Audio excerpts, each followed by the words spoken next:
What's up, Rip City? I'm City Circle, and you're listening to the Blazers Balcony with Brooke, Olzendam, and Casey Holdahl. Greetings, Trailblazer fans, and welcome to the Blazers Balcony, episode 156 of the Blazers Balcony. Yeah, no, I switched that up. I didn't mean to change it. You just switched there, and I did too. Felt weird. Presented by Spirit Mountain Casino. I'm Casey Holdahl. We're in New York City. And, because I was going to make some kind of like balcony reference to the. I mean, I don't have a balcony, but to, I'm looking at many balconies. Yes, there are many balconies here in New York City as we stay in our palatial hotel in Actually, this is the Manhattan. least palatial room that we probably stay in because it's small. But palatial, I think of large. I think that is kind of part and parcel of being palatial. But that's New York, though. Yeah, you're just happy to be here, so you'll sleep in a tiny room. That's true. Like any big city, like even when I used to travel international a lot more when I was in my 20s, like you would just check into a room if you're happy the bed was there, and you go hit the town and like go and look at touristy stuff. So New York, I think, is somewhat similar to that. This room is wonderful. I'm not complaining. I'm just saying it's smaller than some of the rooms that we stay in, but the view cannot be beat, and the bathroom is wonderful. It's a very nice bathroom. Yeah, I feel like, and I do feel like that's kind of common for the hotels here in New York. They're always very nice, but they're always a little bit small. I remember when we used to stay at, it's not the Trump anymore, but whatever they called it now. Oh, yeah. Like that was one where it's like it's really cool views, but yeah, your room is kind of like it's the bed and then the bathroom and and especially for longer trips, I bring my big bag with me. Oh, it's hard to find a space in this room to open it. And there's nowhere to put them. I thought the same thing last night when I got into my room. I was like, where do I open this bag? This bag is so big. But at the same time, still very nice. But it's funny because I sometimes will say, I was going to do that Pilates workout that I saved on Instagram, but I just don't have the room. That's why. Yeah, exactly. I guess I'll do it next trip. Yeah. No. And that... But it'd be hard to do Pilates in this room. Yeah, it would be. But this has been a fun trip, a weird trip for us. Maybe not for you, Case, but for Blazers Broadcasting, I just have to bring up that we did not do the first game. Yeah. It was a Peacock game and in Boston. So it had its situations like that for us have like pluses and minuses where, if you want to cover the game, obviously it didn't go the way we wanted, but I was able to sit next to you. Yeah. And that was fun. And Kevin and a bunch of our Blazers, or most of our Blazers broadcasting crew, we kind of like had to split up because we had to thank you to our PR team for finding us seats so we could actually go to the game because we flew out right after. So we had to be there, but we were kind of split up. But it was kind of fun because I got to sit in with Travis and do radio for the second quarter. Kevin Calabro did first quarter. And then our new addition on this trip, Evan Turner, did the third quarter. And I got to say, the reason I even brought that up was for that reason only. Evan was so funny in Washington. I could have died. Let me just paint this picture for you. In Washington, maybe my dream setup. I mean, it's not the best. You have to walk upstairs where I sit, and it's kind of dangerous. And if you can hit your head, and I have many times, and everyone there in D.C. is always like, the people that work there are like, we're sorry, we're working on it. I was like, I've been coming here 10 years and sat here every time. I will say at least that platform they seat us on is at least more stable than it used to be. It is way more stable. I ever saw a game there, it was, I would say, probably moving back and forth. Yes. I would say it probably had at least a foot of You're play. Correct. And I legitimately was sick. I was like, I feel like I'm going to throw up. Yeah, I wish I would have taken it. I in the past, I have taken pictures and posted it, but I kind of feel like I'm clowning them and saying look at this spot, and I don't like doing that to other teams. Yeah, for sure. But and they're good seats. Honestly, the view's fine. Yeah.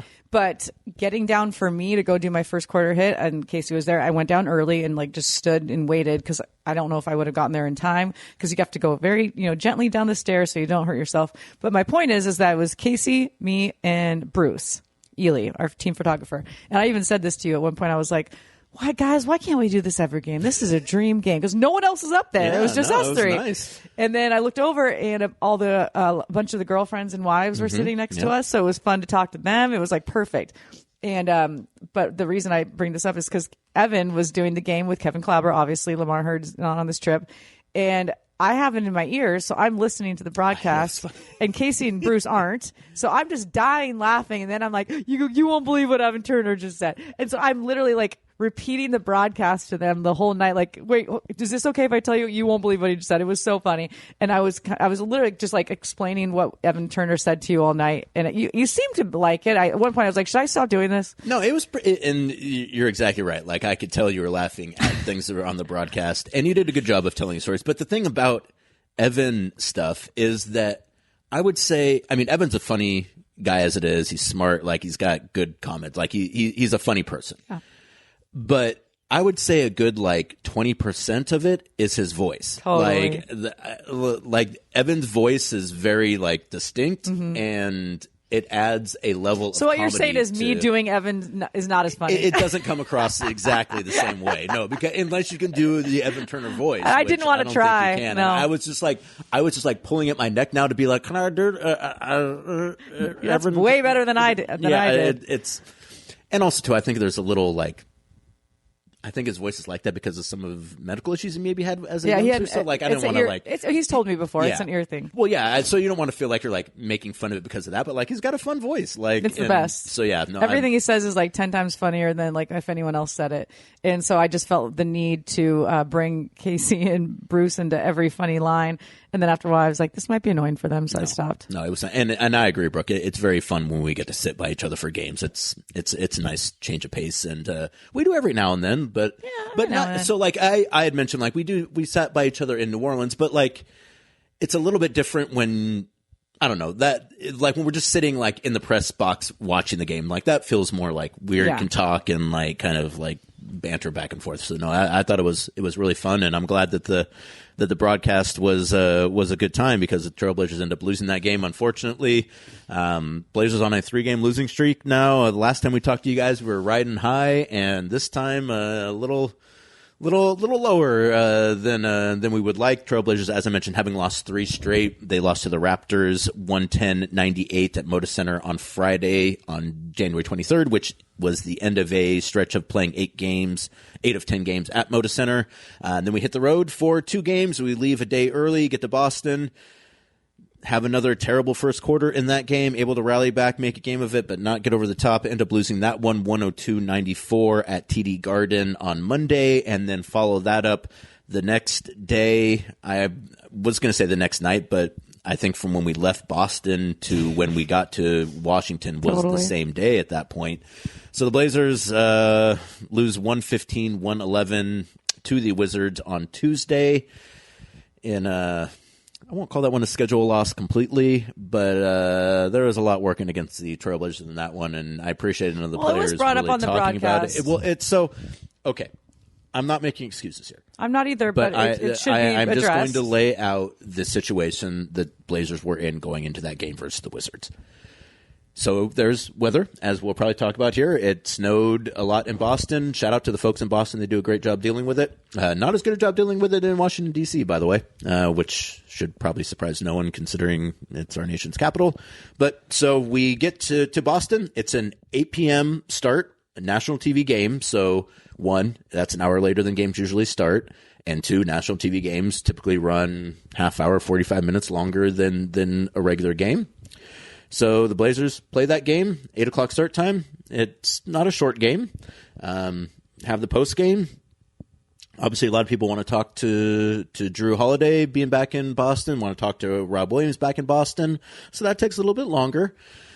You get on the buses, get on to the airports, and we got to de-ice because it's really cold and had snowed. So that puts you back another half hour, 45 minutes.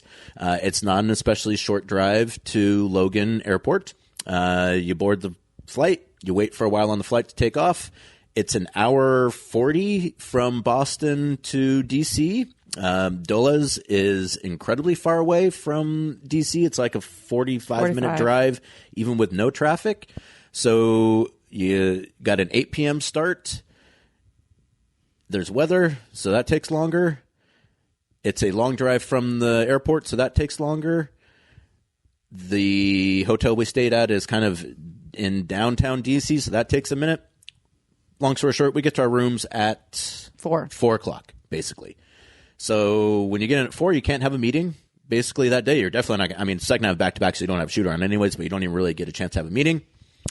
D.C. transportation's kind of messed up. the buses aren't able to pull into the hotel for various municipal reasons, so they're late getting in. I think it was the snow turned into ice. Well, right, but it was even like they say you can't park on this part of the driveway or something. That too, but I think the place that we used to park was at that point covered with ice. You're probably right. It was both. Yeah, so that was behind schedule, and one of the things too that you realize from when you work for a team, when you cover a team for a long time, is that like the habitual part of like games is very important. Like everyone has a routine, and people not like a routine like I like to get a Chipotle before the game. Like it's like the timing of how things work, what bus you get on, when you shoot, when you get your treatment, when you get taped, like all that stuff.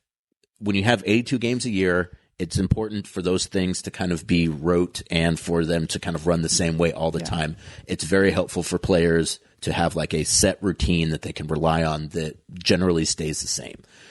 So everything gets thrown off because of the weather. Second out of back-to-back. You're playing a Wizards team that hasn't played since Saturday, and who has lost 9 straight, I believe, at that point in time, and had lost the last 8 games to the Blazers in D.C.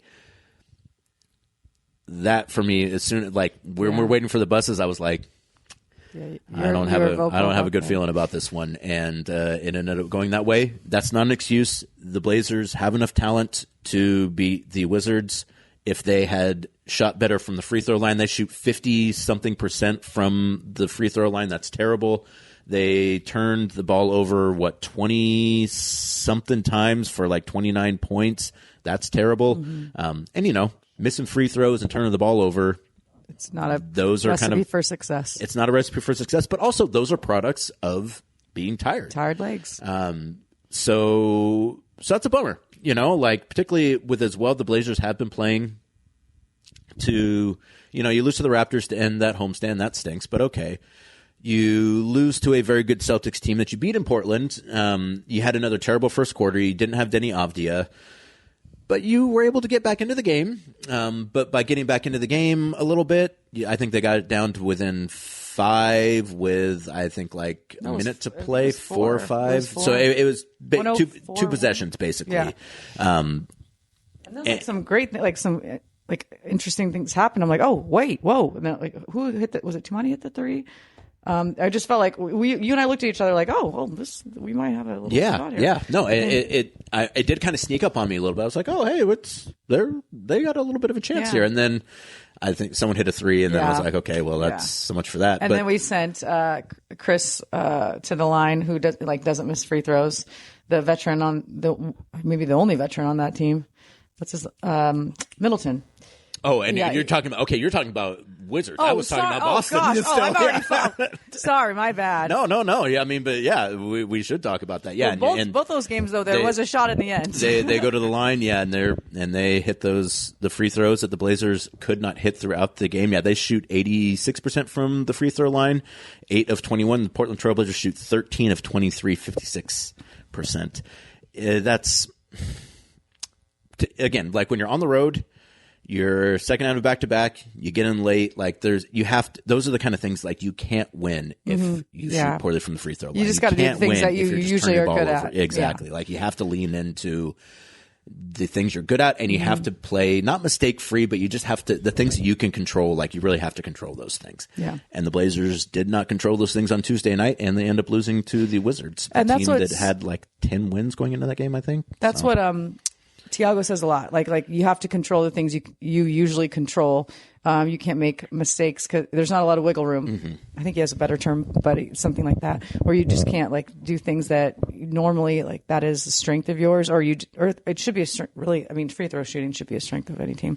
You practice it enough, and I get. I've heard people ask post game, what do you think about free? I don't know how to put your finger on that. It's one of those things where I can't. I was talking to someone.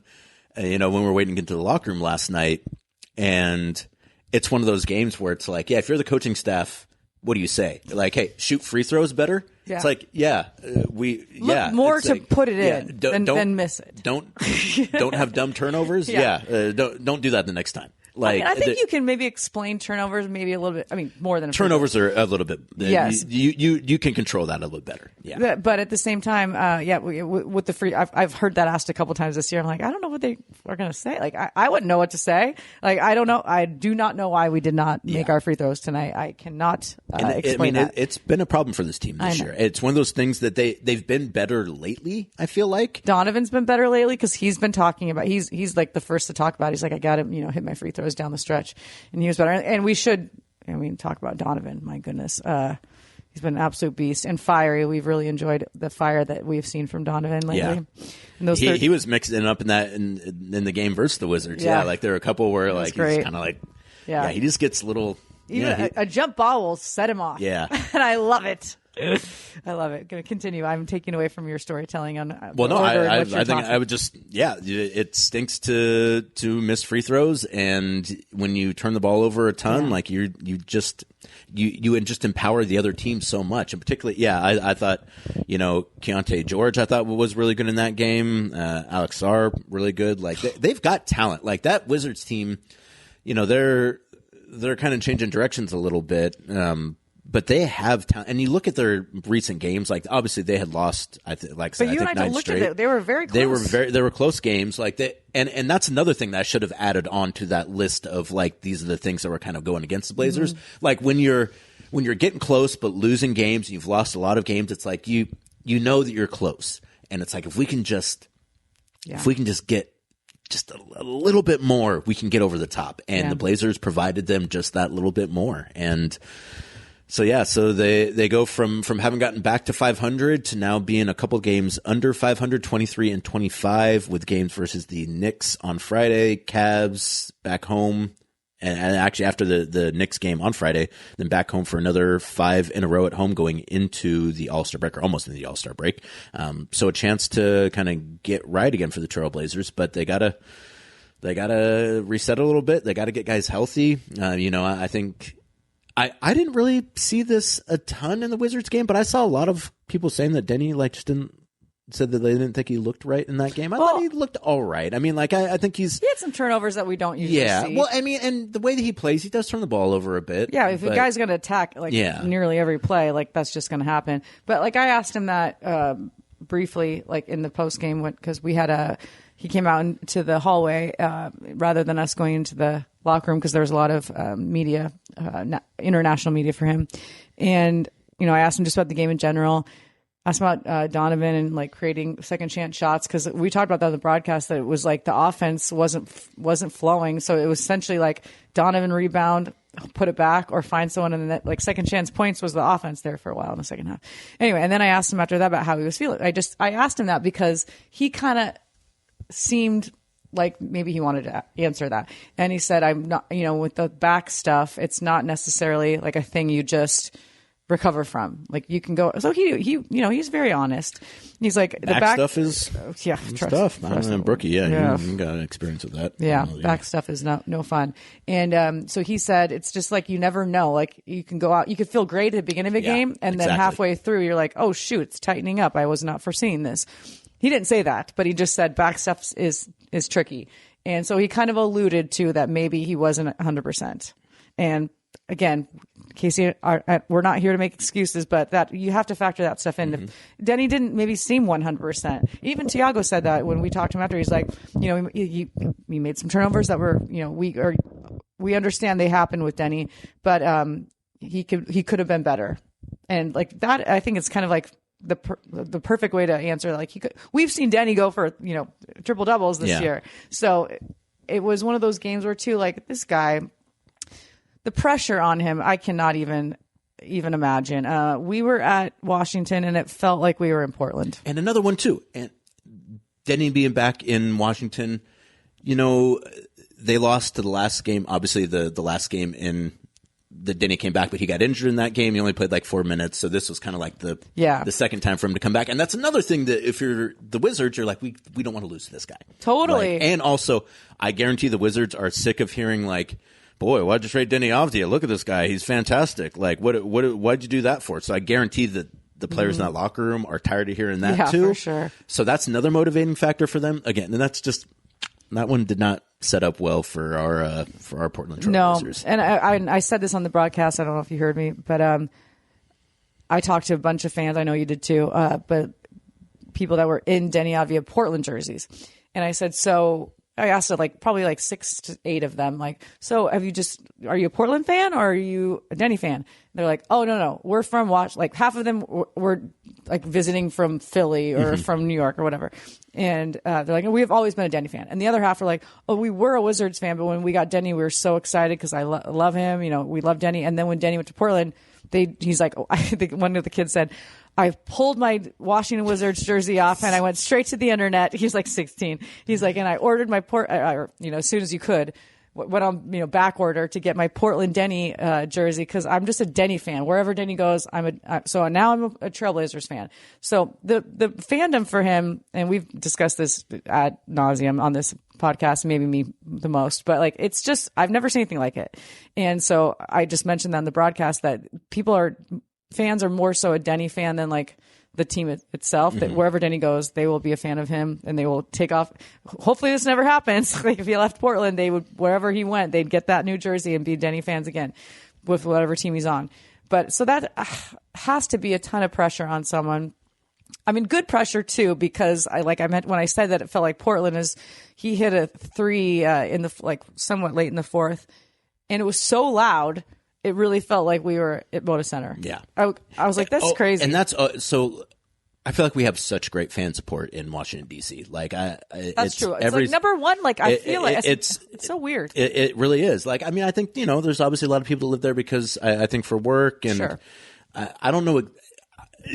I kind of agree. I don't know exactly why that is. Just the idea that, there's a lot of Oregonians that work in D.C. Yeah, but even then, I don't think that fully explains why there are so many Blazer fans in DC because, and I've been saying that for years. There's always such a good crowd in DC for Blazer games. And that goes back a decade now. So yeah, I agree. And you're right. There's obviously a lot of interest in Deni and pressure on him to perform. And I think he puts a lot of pressure on himself because he wants to be great. Yeah. I think that, I also thought too that he had some.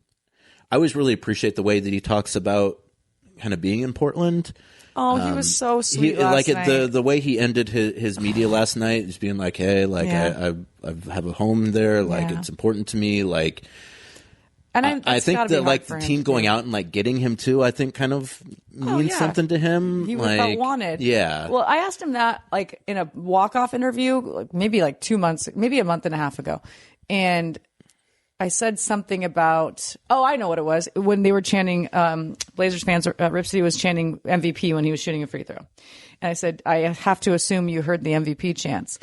And I just thought he'd kind of smile and, say that was really cool. And he went on, he said he had the same answer that he did at the game in Washington when asked that from someone, not me, someone else asked that. But he had the same answer that night where he said, I found a home here. And then it was just the greatest answer. And I wasn't even expecting him to go that in depth about it, but he's like, I feel like I'm wanted. He didn't say that, but he said something like, it's a home here.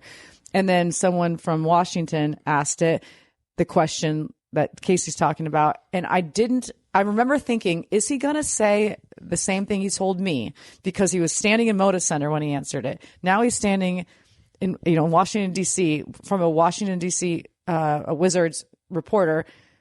That, I could see how he might not answer it that same way.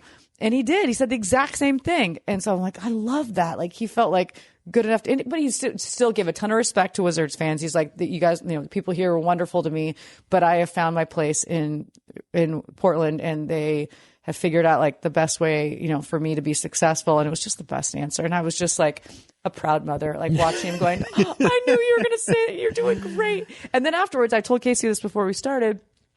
You guys have got to be there to really truly understand the amount of media, and they literally fly from Israel to be there, and it goes back. Then they go back to Israel. They put it together. They ask questions in Hebrew so that the people in Israel can really feel like they're it's deeper for them to hear it in their language.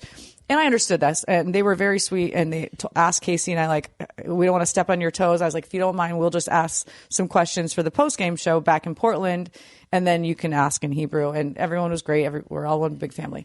But after all that, Deni comes out and it's just a lot going on. People like are literally there just for him. And then he goes back afterwards and comes back out to go see again a bunch of people waiting for him out on the floor. And I just said to him, I go, Deni, I am so impressed with the way you handle all this. And I told Casey, he looked at me, he goes, handle what? I'm like, all of this, like all these people like here just for you. He's like, what do you mean? I was like, what do you mean? I mean, it's a lot. And I'm like, I have to like follow up with him tomorrow at practice, as I said to you, because he looked at me like I had two heads. I was like, this isn't normal, man. Like, I didn't say that to him, but I was just trying to give him a compliment and just be like, I'm proud of you. You're doing great. And he's like, I don't think he's used to anything else. Yeah. Yeah. No, really it is one of those things where there's a real feeling like, and some guys are like this and some guys aren't. I think some guys realize it, but I think sometimes it's easier to kind of, to just kind of ignore it a little bit. But Deni does really strike me as the kind of guy that it's like, he really feels like that's part of his job. Like, it's like, this is like what I'm supposed to do as an athlete who has reached a certain level. Like, I am part of my job, and not like, if I can get to it, I can get to it. Like, I'm supposed to provide something extra for fans. Like, if people are going to come out and be supportive of me, I need to take the time to pay that back as best I can. Which is amazing. And it is. And like, and it's a balance, because you need to, it's great to do that, but you also have to realize that like people won't stop taking, like and that's not like a knock on fans, but it's just the nature of the business that like there will never be enough. At a certain point, someone has to stop it, and like that's the responsibility of the team a lot of times, to be like, okay, no, now we're going to wrap this up, because because he's not going to. And I mean, like, Dame kind of very similar, like look, like, yeah, I know that what I do is I know I'm at a certain level, and like I know it means something to people, and so yeah, like I'm gonna pay that. I'm going to respect that relationship by spending a little more time, signing a few more autographs, He's doing so a good doing at a little it. bit more than maybe some other guys are willing to do. And again, that's not, everyone's got to make their own decision about what's comfortable for them and what feels like the right level of involvement. But some guys just, it's like they almost, I think a lot of times don't even feel like it's a choice. They're like, well, no, I have to do this because like that's who I am, and like this is what, like I have to let people know that like I appreciate what, that they come out and that they support me. And he does that Deni does that like to the nth degree. Yeah. Like he Very Dame, like you're right. And so like it, and particularly when you get back like to a place you were at where people support you there too, like there's even like another level of that. So, and that can come with, you know, It's a lot. It's a lot. And I think, you know, it's double-edged sword. Like sometimes it's great, and sometimes it can be a little bit too much. And But how guys go about dealing with it, a lot of times has some. It has downstream repercussions as well. I hope that doesn't happen. But I agree with you that there's a part of Deni, like when, like kind of to the point of the story I just told, where I said, yeah, I'm really proud of you for all that. And he looked at me like, well, I don't know what you're talking about. That it's part of his job. And you do hope that it, like at some point it doesn't like burn him out. And I just don't see it, because I think he really factors it in. Like, I get to go play the sport I love. I get to go be with now, you know, his teammates who he adores, and they adore him. The fan base adores him. Even like when he was announced in Washington, it felt like Portland. Like it was crazy. The whole place was similar to when Drew Holiday had his tribute in Boston. It was like the guy, they appreciated him as much as we do in Portland. And so I just hope that it doesn't get too much for him. But I just don't see that happening, because he truly like factors it in as part of the job. Yeah. And I not don't mean to everyone say that does too, that. as in like you can't do it. Like I would just say like it can. Oh, it can take a toll on you, and sometimes you like. And I don't want anyone to think that like I think that's a bad thing. I think it's a great thing, but it can be difficult. Like it's something to factor in sometimes. Totally. That's all. And I will say, I think that it's the perfect spot for him also in Portland, because our fan base obviously is our lovers. They like, we just, that we embrace people and bring them in. And we're so happy when they like, especially when you play like Deni's playing, of course, any fan base would, but it's like a different sort of situation. And then also our media, like you, me, and we have a little, it's not in New York. It's not a Washington. It's not a Philly. And we are just there to promote him and help him. And like he asked me the other night, he's like, how do you decide on who you interview for walk-offs? He's like, who chooses that? I go, well, I would say like I push for who I want. It's a conversation with my producer, Greg. But like I will say, I really feel like I really feel like this. And I told him, I go, and by the way, like when we were pushing for you for All-Star, like that's why I interviewed you so much for walk-offs, for more, to put you in front of the camera. And he's like, you did? I was like, yeah. He's like, well, of course I did. Like that, like if it was between you and someone else, I'm going to go with you because we would like to put you public facing as voters are out there.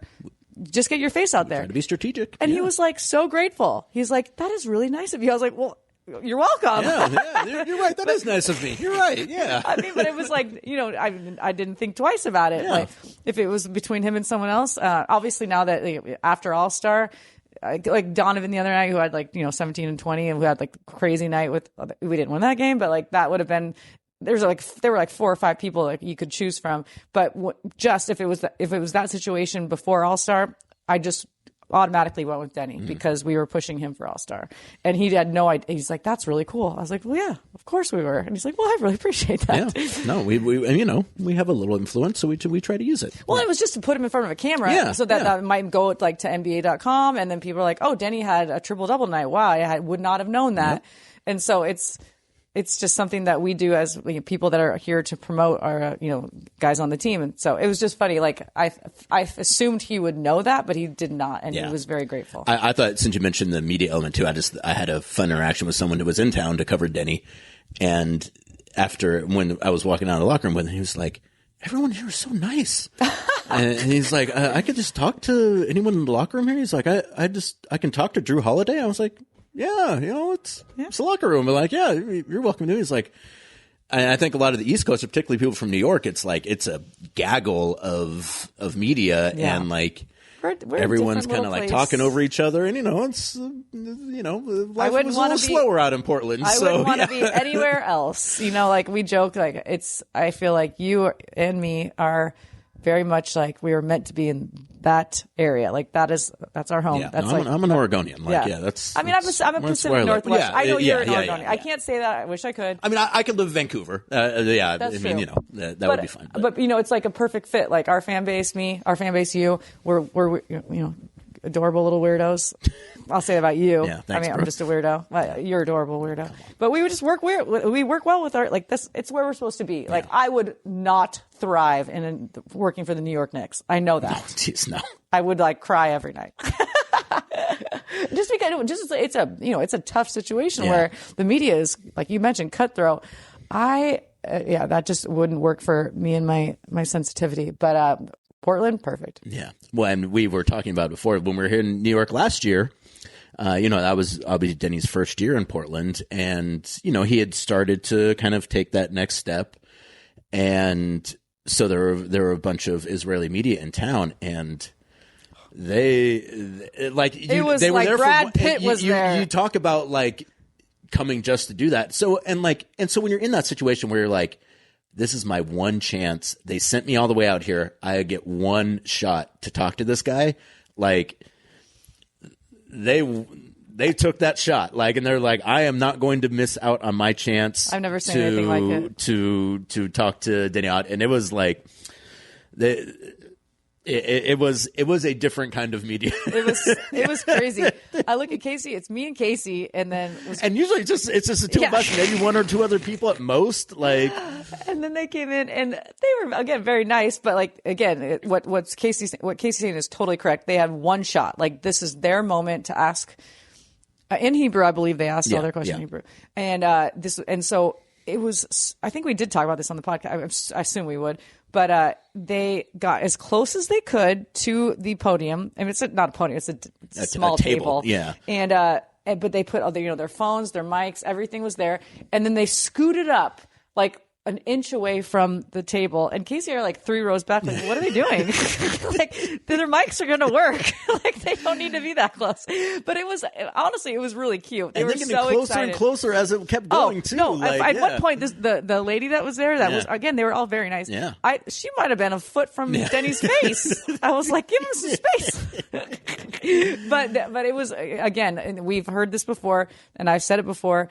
They call him the Michael Jordan of Israel, and it's been eye-opening and honestly very interesting to watch. And I feel like kind of honored to be like a part of it, like just to see it all happen and watch him and thrive, and like the huge steps that he has made, and hear from the media and hear from people. I mean, I hear from people. I know you do too, from Israel all the time on Instagram, on Twitter. Like, that's our guy. Thank you for interviewing him. I'm like, you're welcome. I mean, like, that's my job, but you're welcome. Yeah. Like, great interview with our guy. He's our king, and we love him. He's our, they just adore him.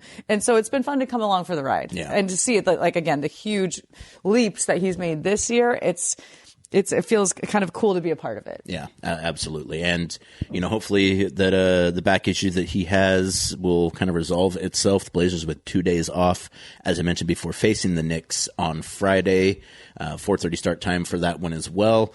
And I'm guessing that there will be even more media for Deni this time because I've heard the same. He's playing even better this year. And, the fact that hopefully he is going to be announced as an all-star reserve on February 1st when reserves get announced. We don't know that for sure, but I would be pretty shocked at this point if he didn't make it.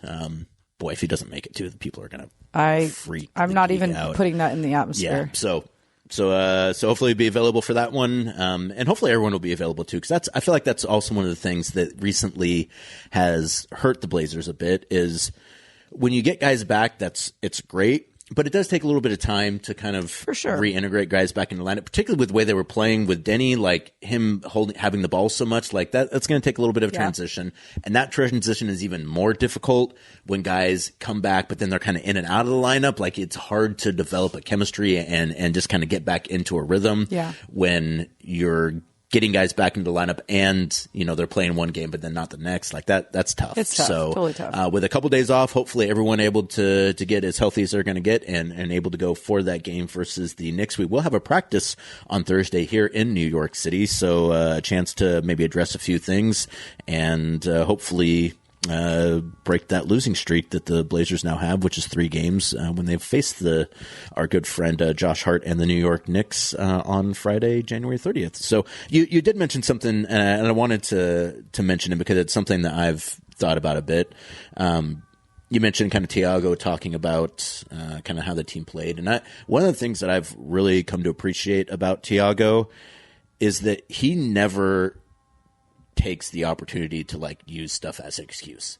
Even like offhand, like, if it could have been a little bit never. Like, he always is just like, no, we should have played better. Yeah. Like, no, like, and he doesn't even say like it's not an excuse. It's like he doesn't even address the notion that it could be used. He's as a straight an excuse. shooter. He just like, I don't know if it's kind of from just kind of what he learned, particularly from a guy like Greg Popovich. I don't know if it's because he's a former player, and so there's a different mentality that he feels about it.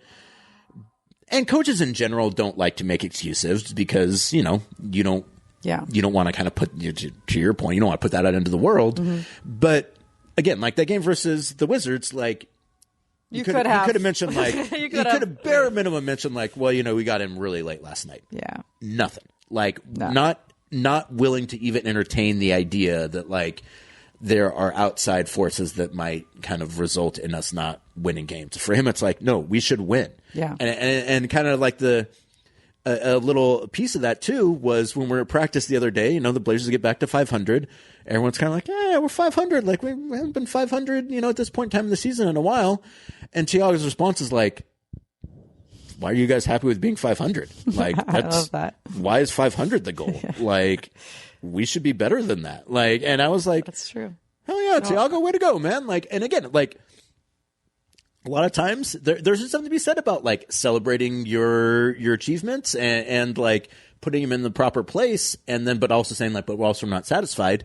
he wasn't even going to put it in the place. He's like, no, 500. Like, what? I'm supposed to be glad about that? Like, that's so fun. I'm not. Like, we should be better. Like, and so it just the way that he kind of views that as a coach, I think is, I just think it's nice, and I think it's one of the reasons why I think this team typically plays hard. I mean, you talk about the game versus the Celtics. I'm watching that thing in the fourth quarter, and in my head, I'm like, are you going to get these guys out of here or not? Like, we got a game tomorrow. Like, doesn't seem like it's really going to go our way. Like, can we get some of these guys out of there? And they don't. And then it's a 5-point game with a minute to play. That's and it's a guy like, who wants to win. Well, I mean, yeah, like now they got a chance. Like if a few things break their way, like maybe they win that one. They could, maybe they steal it. Like, and so it just goes to show that, like, yeah, like he's not thinking like, well, we got a game tomorrow. He's like, no, if we got a chance to win this one, let's go out and win it. And if we don't, fine. But I'm not going to just be like, well, we got a game tomorrow. We'll have a better chance to win that one. So let's kind of put this one in the sack and get on with it. It's like, no, it's like he's like, he doesn't view things that way. And I think it's a little bit different. And I think it has helped this team become a tougher team, I feel like. Oh, absolutely. And it's funny. I don't think about that enough, about the Popovich thing. That makes total sense. I've talked with him about that, especially when we're playing like San Antonio and stuff. But like, I haven't thought about that enough. It makes total sense. Like, he's not out here to, have fun. He wants to win ball games. Yeah. I mean, having fun is winning. And I will say, like, when you ask him, you and I ask him at the beginning of, like, after a loss, like, how would you break this one down? Or, just a general question. He will be very honest, like you just said, and say, we didn't play well enough. We turned the ball over. We did, some things that are unlike us. And then you'll ask, like, because it's usually, again, just me and you. And so then we do want to ask about the positive things. I know it's not the most fun conversation after a loss, but like a Ryan Rupert who has a big night, he will turn it and say, oh, so proud of, he's been playing great. Like, he will be very positive about individual performances and people improving, but the game as a whole, he's not going to sugarcoat anything. Yeah. He's going to say, like, we should have won this game. We didn't play well enough. And then you say, what about Donovan's, he played great. He had he provided a lot of second chance points, but it wasn't enough for us to, he'll give him credit, but it's like, well, it wasn't enough for us to win because we didn't do the other things well. And I appreciate that because we all know we were watching the game, and so I appreciate the fact that he's like so honest about it and doesn't like gloss over anything. He's just like, there are certain things we didn't do well. And even like, I think after the Washington game, someone, or maybe it was me, someone asked about Deni. And he'll be up front and be like, he did some he misses turnovers. Like different turnovers tonight. Yeah. I mean, and then there'll be times like I'll just before a game even I'll be like in the pregame interview, Deni's been doing this. What are you seeing from him? He's like, yeah, blah blah blah blah. But there's always room for improvement. Yeah. No, it's always like you're right. He obviously a lot of Chinese media following the Blazers now, and they ask about Hansen. And to your point, after you lose a game, like, I probably wouldn't ask about Hansen, but if you're here from China, like, it's why you're here. Ask, like, yes. it's your job. Like, you have to do it. And he always is very like gracious about it. Like, and he's honest, but like, even sometimes for me, like, I'll be like, oh boy, here we go. And it's like, no, like, yeah, I think he's doing a good job. Like, he's obviously got to learn some things, but like, he's always like really, really good about answering those questions. And more broadly, from a media perspective, he is very like willing to be honest about things without getting pissy about it. And like, that's not very often the case. I feel like a lot of times there's never been a question where he's answered it and been kind of crappy about it. Like, and that's, everyone does at some point in time, and you understand it because, you're a competitor, you want to win. So you get like being annoyed by things sometimes. Literally not once. Yeah. And maybe he's walking off the podium and being like, these freaking a-holes, but like, I don't get that sense. No, I don't either. And like, I will even like after sometimes I'll be like, hey, Tiago, thanks. And like, I think I kind of said that to him, boss, and he was like, yeah, of course. Yeah. He's like, it's not a big deal. Yeah. Like, well, also like, what an interesting situation where, he did not see himself being the acting head coach. And so you're kind of thrown into this situation where, I mean, we talk so much about like, former players, or no, sorry, not former, current players that he played against when he was a player, as a former, now he's a former player. But like Kevin Durant, like there's so many times where we're playing a team. I'm like, can you tell me about what you remember of playing against blah blah blah? Because they're still playing, and so I've been very impressed and very appreciative of his candor and just like being open, like to any question. Yeah, there are times where you're like, I do want to ask this because I agree. Fans are probably wondering, like the slow start, in particular. And there's no offense taken. He's like, yeah, I wish we wouldn't get up to slow start. So like, there's really nothing I don't feel like we can't ask him, and he's always going to answer. It might not be like the longest, most in depth, but he will always answer. Absolutely, yeah. And just the idea that like he seems very willing to be honest about his thoughts and be honest about the way his team is playing. And I think part of that is because he was a former player. I think a lot of that is probably the Popovich kind of idea that like, he doesn't sugarcoat things generally. So like, and you can be successful that way too. So, so I just really have appreciated that with Tiago, and it's been nice to work with him this season. Well, we are here on the road, Brooke, and, I went and got some pastries for us before the show. That Brooke doesn't eat before shows. She doesn't eat before broadcast. She doesn't eat for the podcast. So while the rest of us are indulging, at your college football, it did not go especially well for you. But I'm famished after a game. But you're famished after a game, and after games, one of the great places to eat is at Spirit Mountain Casino, because whether you're looking for a quick bite or fine dining, Spirit Mountain Casino has the food specials that you have been craving. From cheesy mac and cheese pizza. I've never had the mac and cheese pizza. I've heard people like that. Mac and cheese pizza? Mac and cheese pizza. Wow. There's a Parks and Rec where they're like, we're making mac and cheese pizza, and then they start making out. So from the creamy mac and cheese pizza to the smoky tri-tip sandwiches, Spirit Mountain Casino is ready for you to indulge. Everything you want, Spirit Mountain Casino, your favorite table games, your favorite slots, great rooms, great entertainment. Mark Norman had a show there a few days ago. I bet it went great. No comment. Here in New York. Either way, Spirit Mountain Casino, Highway 18 in Grand Ronde, elevate your game. So my mom and her husband Scott went to the coast. They went to a casino. She texted me last night, or at the game against Washington. She said, we're watching the game, and we have told everyone in the sports. I don't know if it's really a full-blown sports book, but whatever, wherever they were watching it. And everyone is watching, and everyone's rooting for the Blazers. I was like, well, they should be anyways if they're in Oregon. Yeah. But anyway, she said they had the whole bar rocking. I'm like, oh, mother, you just settle down. But she said they made a lot of new friends, and she gets very sad when they lose, and she was like, I'm so bummed. I'm like, it's okay, we'll figure it out. We got another game in New York, and so she had the whole so. Wherever you guys were, if anyone happens to be listening and was at, I'm sorry for my mom. Yeah. Well, I will say too, there's been a lot of talk lately about like the idea of like third spaces and like where people congregate at, and there not being enough places for people to kind of like meet up in real life and kind of get to know people or meet people. Casinos are a great place to meet people. I love my casinos. Like if you're at a table and you're there for a while, it's the best. You will get to know people from all over the world, and you stay friends with them forever. Exactly. There's something about the camaraderie of both winning money and losing money together that like brings you together as a community. Exactly. I couldn't agree more.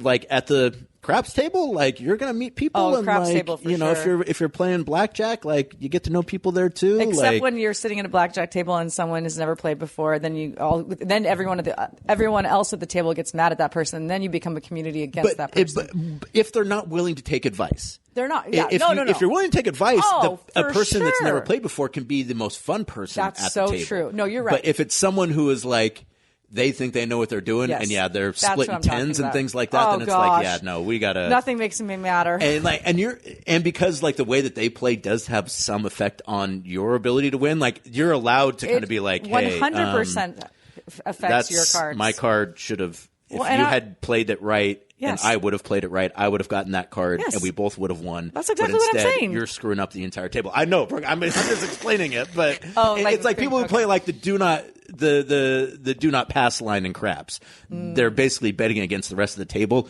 Ooh. Talk trash to that person. Yes. But third spaces. Casinos are one of those. No, I love them. At Spirit Mountain Casino and Highway 18 in Grand Ronde, where you can elevate your game. We've been talking about this. We're going to do a live show there at some point in time this year. I think it maybe more towards the end of the season, but it is going to happen. And please come out and join us because I don't want to look bad. So I don't want to look bad either. Yeah. Well, you never look bad, but I can kind of look bad right now? sometimes. I'm very tired. And my hair's in a bun. It's still wet from my shower last night when we got in at 2 a.m. You look nice, Brooke. Thanks, buddy. Well, before we wrap up this edition of the Blazers Balcony, we do want to talk about the rookie-sophomore game because both Donovan Clingan and young Hansen will be playing at All-Star Weekend in the Castrol. They don't even call it the Rising Stars game because it's like 3 games. They just call it Castrol Rising Star. Yeah, I had a hard time talking about it last night. It makes it hard to talk and or write about because it's I can't just stop at Rising Star. I have to say Rising Star game, Rising Star tournament. You can't just cut it off there, guys. Yeah. So it's gone from being called the Rookie Sophomore game to Rising Stars, and now it's just Rising Star. And so they had the draft the other day. Donovan's going to be on Team Carmelo. Hello. And Hansen will be as a member of the G. So Hansen got in through his time with the Ripstring Remix. And so they also have a remix team that I think won it last year. They did. I believe they did. I think they did because Bryce McGowan's hit a shot over Tumani, I think, to advance in that game. So if they didn't win it, they at least advanced. So they will both be playing in that game, and they will be playing against each other in the first game on All-Star Friday, which is, I believe, February 13th, 6 o'clock start time on Peacock. Donovan Clingan also with his former teammate Stefan Castle, who was with the Spurs, and they won a couple championships at UConn together, and also with Cooper Flagg, who was teammates with whose mom was teammates with Donovan's mom when they were both at the University of Maine. So some fun little connections there. So Donovan's got a few guys on that team, and he'll also be facing off against Hansen, who he practices against all the time. So it should be a fun little event, Brooke. Yeah, I talked to Donovan pregame about it against Washington, and he was very excited. And I did ask him, how cool is it that you get to kind of experience this with Hansen? And I said this on the broadcast. He really lit up. He was like, "Oh, it's gonna be great! It's so cool." They love him. I ended up using your interview for my quotes for my story because I didn't get a chance to talk to Donovan about it. And I really appreciated that he said Hansen deserves to be there, because he's been getting it. It's not Hansen, but people have looked at him and been like, "Why is he in the rookie sophomore game?" It's fair, but he's in through the G League, and I don't know how many people really understood that part, and that's not their fault because the NBA does not do a very good job of explaining it. But yeah, that separate from that, and Reed Shepherd was in it last year as a G Leaguer and had barely even played in the G League. Hansen's been doing really, really well with the remix, and also too in that small thing we didn't really get to it because it's pretty far down the list. Hansen was pretty good in that game versus the Wizards. He was. He is making progress. He is getting better. He looks more comfortable every time he plays. Evan Turner said, "Look at that." I told you one of the lines I told you.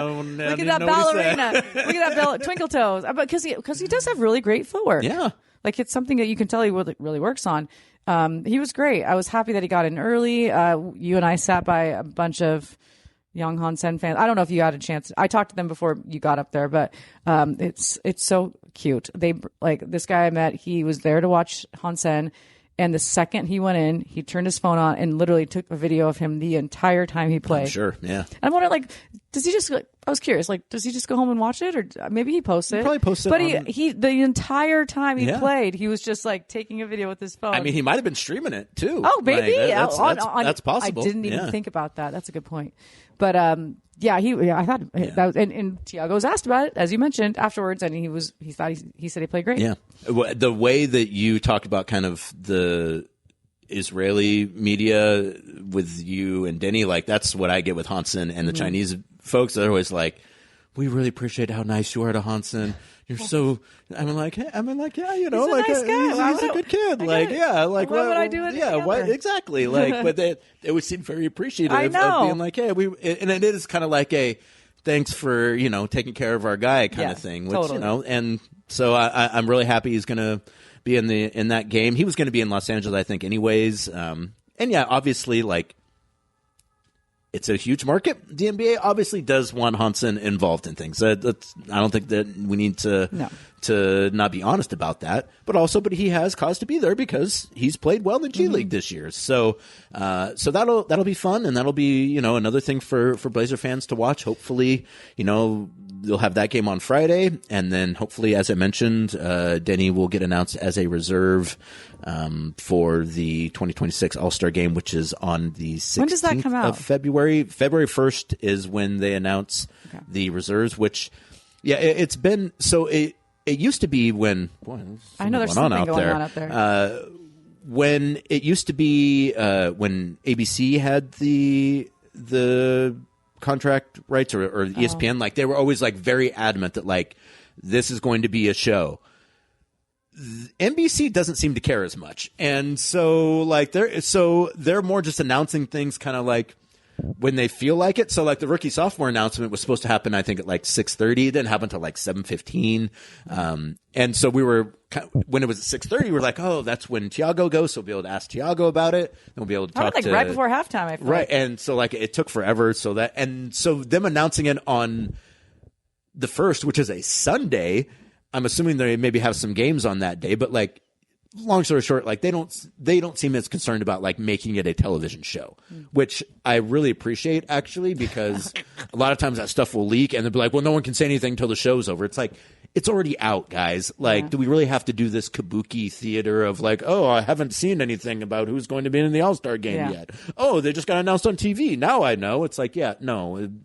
We've had many conversations about we've done this already. So, so it is going to be on the 1st, and again, at this point, like it would be pretty shocking. I also loved what Donovan said. I just wanted to throw this out there that, and he said it when he found out in Boston because he was on the bench, and I mentioned him like Rob, so excited for him. And he said it then, and he said it to me as well that I'm really excited. Like it's an honor, but like this is just the beginning of more things I want to accomplish, and so and which is becoming an all-star. That's a great. It's so great. It's a great way to view it too. Like, I think for people on the outside, sometimes I think they maybe look at that and be like, "Oh, rookie sophomore game, who cares?" It's like, look, like guys like to get recognized for the work they put in, and I think part of it is being recognized, and then also part of it is like, you recognize somebody else that I'm better than. What the hell? Yeah. And so that's part of it too. And I think for Donovan he didn't get invited last year. And I think they did invite him after someone got injured. And he was, at that point, he was like, no, I'm good. I'm just going to go on the vacation that I was planning on going on because you guys didn't invite me. No shade and so there. I think for him to be in it this year, I think one, that's like, you didn't bring me in last year, but you did this year. So that shows some growth. How could you not bring him in this year? And I mean, like, and Donovan, like this sounds kind of dumb to say, but it couldn't be a rookie sophomore game this year without Donovan Clingan. Like he's one of 8 players that's averaging a double-double, not 8 second-year players, and 8 players in the NBA, number rebounder. 1 offensive rebounder, top I think 5 rebounder in general, great rim protector, a guy who has expanded his game this season, both in terms of kind of his fitness and his offense. Like Donovan he's doing great. He's really, and I think you're starting to see more and more like. And when he got drafted 7th overall, I don't think people thought that was too high, but I think there were some people that were like, what the center, like, what are the Blazers doing? And it's like, yeah, it's because he's good. Like, you can always find a place to play a guy who's good. And Donovan, after, coming off the bench for a lot of last season behind DeAndre Ayton, a verified 100% starting center in the NBA in his second season as a 21-year-old. Yeah. Like that's doesn't always happen. That's like good that. business. Like any way you slice it. So like I think Donovan has a lot of reason to be proud. I think that, and I think Donovan's been better this year than pretty much anyone thought he was going to be. I think he's really taken a step that I think answered some of the questions that people might have had about him. I agree. Then what I would say is like, and we saw it, like it was interesting because in the Boston and a little bit in the Washington game, he brought the ball down a little bit more and he has not been doing that all year. We were sitting there, I was like, don't do it. I know. Like, when you said it, I'd been thinking about it the night before too. In Boston, I was like, he hasn't been doing it. Like as soon as he gets a rebound, he brings it down, and then got like and we've talked about this before, guys like just swatting it away. And he really hadn't been doing that. And so it was interesting to see him do that because we're so used to him not doing that anymore. And it's not going to be a thing. Like it was just, you maybe go back to your old habits every once in a while. But that has not been the case for him this season. He has been just like a monster, and just this grit that he brings. Like, I love it. I love it. He's not scared of anybody. Yeah. He's not backing down to anyone. And the thing I brought up to him in our pregame, and I can't take any credit for this. I didn't find this stat. Greg put in this, our producer, said he is leading the league, not just in offensive rebound, but offensive. Well, I guess this comes with that, but contested rebounds. Yes. Yeah. Which that says something about your feisty. Like, I'm really overusing that word right now, but it's true. Feistiness, where if he's even close to getting it, and it's between him and someone else, I wish, the best for that other person. Because Donovan will, and even on a jump ball, he's like annoyed, like, how dare you? Yeah. How dare you? Like, this is my rebound. I've been so happy for him. Well, that's going to do it for this edition of the Blazers Balcony, presented by Spirit Mountain Casino, episode 156 of the Blazers Balcony, another road edition of the Blazers Balcony, presented by Spirit Mountain Casino. Thank you so much for joining us. Please like and subscribe wherever you get your podcasts, to the Blazers Balcony, the Briefcase, to Section 113. How dare you? Well, I threw in Travis's one too, so that way it wasn't just me. I'm kidding. Yeah. By the way, next podcast we might be giving you a Marty Supreme review, because we might be going to that. That's right. Yeah, I threw out the idea of we are in New York. Neither one of us has seen Marty Supreme. Like, I want to go. Check it out. Yeah. Okay, so we might do that. Bobby Hill's daughter. Who? The woman who plays whoever is Timothy Chalamet's. Yeah. I don't know if it's his girlfriend, love interest. I can't remember what her name is now. I don't even know. But anyways, she is the daughter of the woman that does the voice of Bobby Hill. Who's Bobby Hill? King of the Hill? I've never watched King of the Hill. I don't watch cartoons. We've had this conversation. That's right. Yeah, that's I do true. not watch adult cartoons. So, I mean, yeah, that's right. I forgot about that. Well, anyway, like, I'm not actually a big King of the Hill fan. I will say the new ones I thought were great. But yeah, I'm probably like alienating half of our audience, but I've said it before. That's right. No cartoons, no dreams. Yeah, exactly. Because it's not real life. What am I gaining from it? That's true. Boy, yeah. Those two things are really related, actually. Thank you. That is it's a strong take. That's the way that you view things is very much indicated in your hatred of cartoons and dreams. And then on the flip side, it's not cool. It's more embarrassing. But that's why I like reality TV, because these people exist and their drama is real. Though, is it? I think some might argue, but I can tell which is real and which isn't, because I watch them and I know them personally in my mind. No, I know. Trust me, I don't even know why I brought that up. It's not something I'm necessarily proud of. It's a good point. It's just like, yin yang. Why this? Why not that? No, but anyways, we might get you a Marty Supreme review next. We might give you because people want our film takes, because there's not nearly enough people arguing about movies on the internet. All right, on that note. Well, on that note. Peace out.